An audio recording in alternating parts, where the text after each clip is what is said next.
Posłuchajcie całości konferencji doktora Petra Kotlara.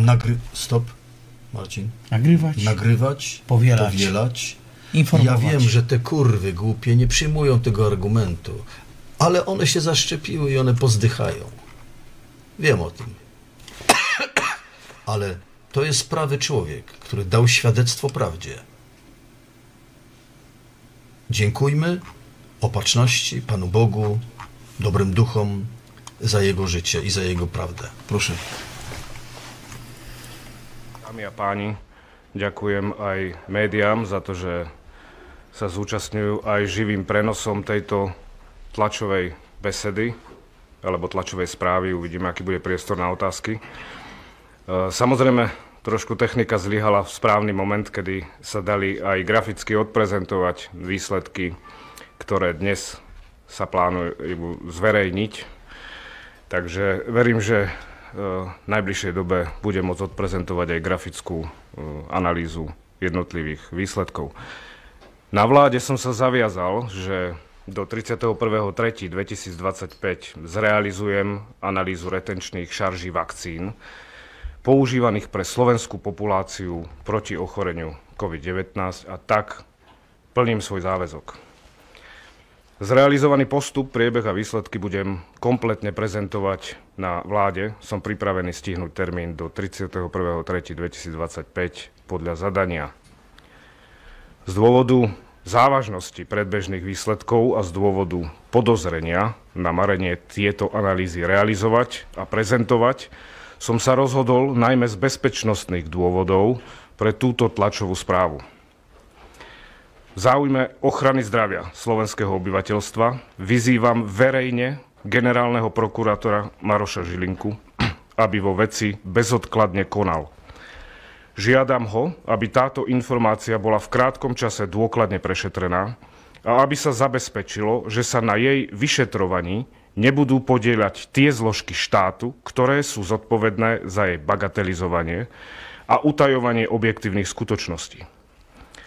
Som ochotný celú problematiku vysvetliť aj pánovi prezidentovi a verejne ho žiadam a vyzývam, aby prestal dehonestovať prácu splnomocnenca vlády, prestal rozprávať o nanočipoch a nevyjadroval sa k téme, ktorej nerozumia. Mojou prvoradou úlohou je dodržiavanie ústavy a ako lekár mám povinnosť aj právo chrániť zdravie slovenských občanov. Včera som informoval aj listom ministra zdravotníctva a sociálnych služieb v Spojených štátoch pána ministra Roberta Kennedyho juniora, ktorý potvrdil prijatie. Ďalej boli informovaní aj riaditeľ Federálneho úradu pre vyšetrovanie Kash Patel a Pamela Bondiová, americká ministerka spravodlivosti. Ďalej viaceré ministerstva zdravotníctva niektorých vybraných štátov a zástupcovia Svetovej vedeckej obce, ktorí na niektoré podobné rizika upozorňovali alebo ich aspoň predpokladali.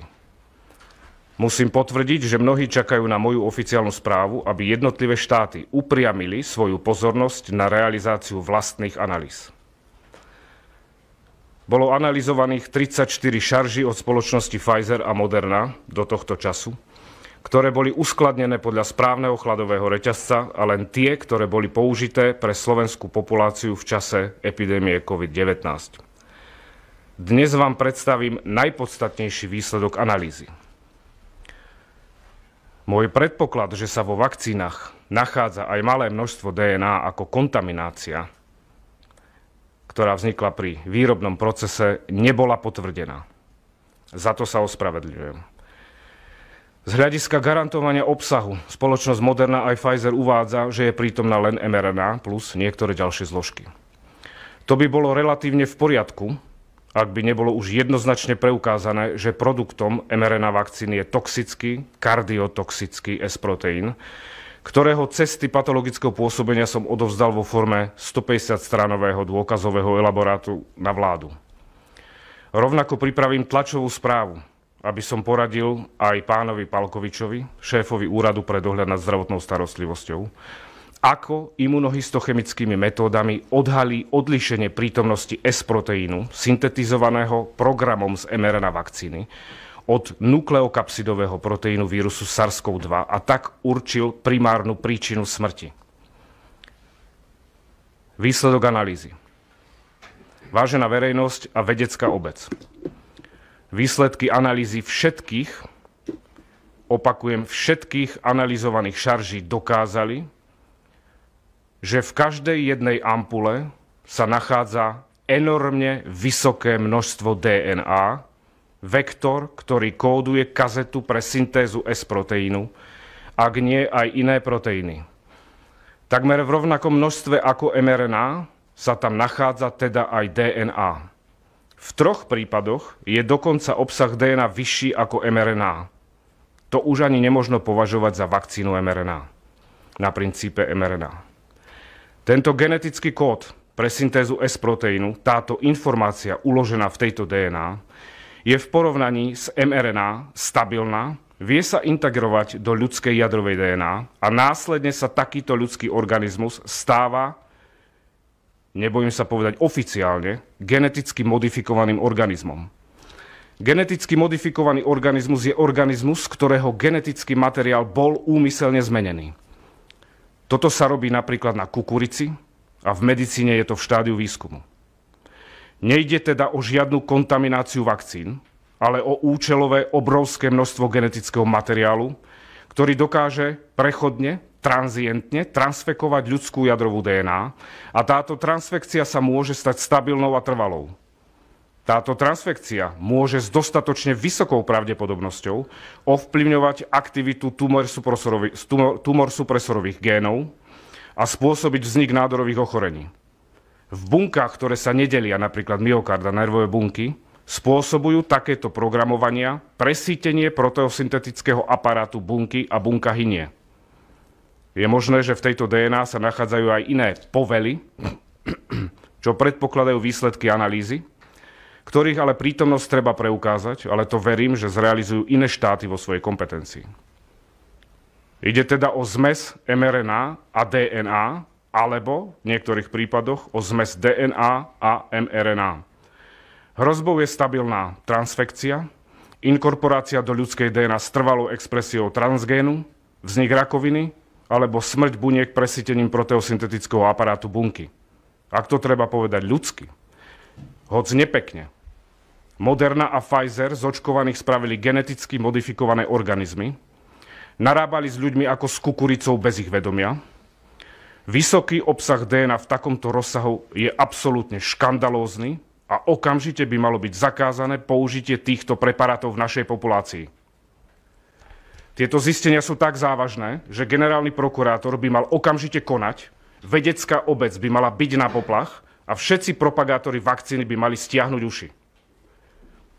Skromne, ale suverene povedané, sme jednou z mála krajín na svete, ak nie jediná, ktorá zrealizovala takéto analýzy a aj ich zverejňuje. Spravme niečo veľké a zaraďme sa medzi príklady.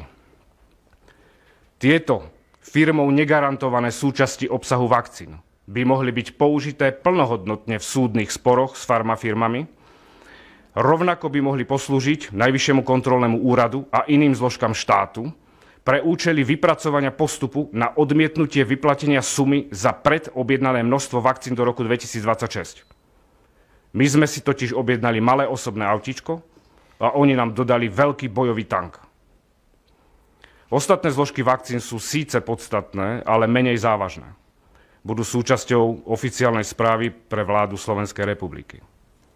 Plnú zodpovednosť za vypustenie tohto toxického obsahu do ľudských bytostí a najmä našich detí nesie Šukl, ktorý sa ani neunúval zrealizovať bezpečnostné suverénne analýzy, pretože sa poslušne opieral o štekot EMI, rovnako ako sa opitý Šeliga opieral o múr krčmy v čase lockdownu, kedy sme my všetci boli zavretí doma. Nemám absolútne žiadnu dôveru v tie štruktúry tohto štátu, ktoré sú zodpovedné za tento škandál. Neviem si predstaviť, že by zodpovední priznali svoju chybu a urobia všetko preto, aby zdiskreditovali tieto výsledky. Preto som aj urobil niekoľko bezpečnostných opatrení. Toto je absolútny megaškandál a Slovenská republika bola prvá, ktorá na to upozorňuje oficiálne na úrovni vládneho splnomocnenca.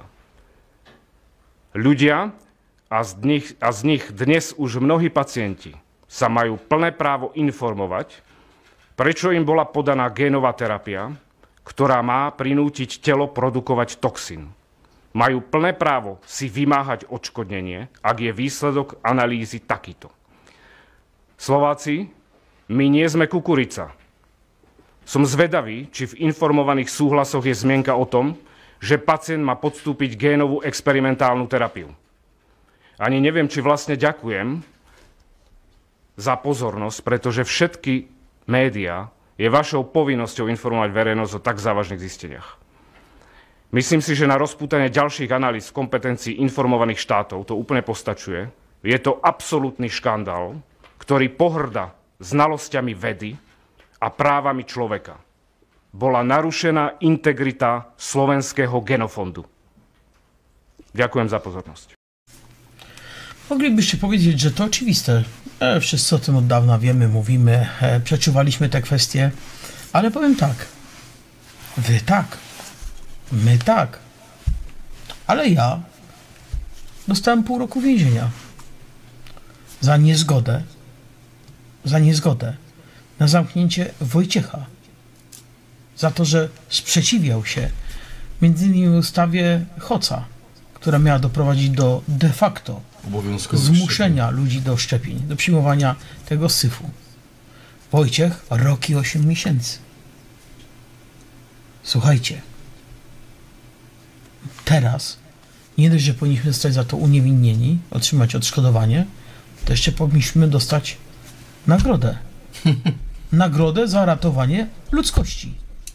Przede wszystkim narodu polskiego.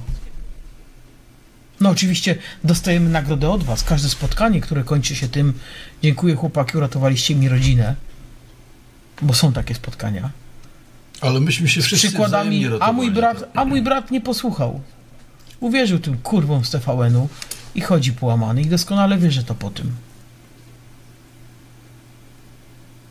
Tylko że my zostaliśmy z tymi wyrokami. My zostaliśmy z tymi wyrokami. My jesteśmy skazani. Są ludzie, którzy z lubością mówią o nas przestępcy. Tylko dlatego, że broniliśmy narodu polskiego.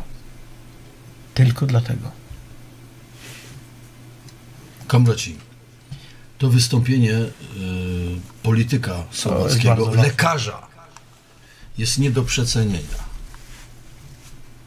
Nie do przecenienia.